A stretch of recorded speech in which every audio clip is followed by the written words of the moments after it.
तिमी अहिले जहाँ छौ के त्यो नै तिम्रो हैसियत हो वा त्यो केवल तिम्रो डर हो? हैसियत बढाउन छ भने हैसियत भन्दा बाहिर निस्किन सक्नुपर्छ। मानिसले हाँसो उडाए पनि आफ्नो सपना नछोड्ने आँट राख।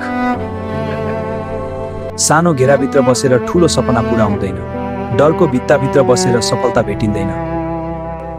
आज तिमी जहाँ छौ त्यो अन्तिम ठाउँ होइन, त्यो त सुरुवात मात्र हो। बढ्न चाहन्छौ भने जोखिम लिनुपर्छ, असजिलो बाटो रोज्नुपर्छ। याद राख, हैसियत तब बदलिन्छ जब सोच बदलिन्छ। यदि अहिलेको अवस्थामै सन्तुष्ट भयो भने जीवन कहिल्यै बदलिन्। आज निर्णय गर, म मेरो हैसियतको कैदी बन्ने छैन, किनकि जबसम्म सास छ मेरो सम्भावना बाँकी छ। आजदेखि म बदलिन्छु, अब जिउँदै हार मान्दिनँ।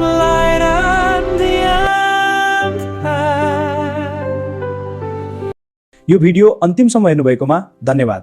यदि यो सन्देशले तपाईको मन छोयो भने कृपया लाइक र प्रेरणादायी भिडियोका लागि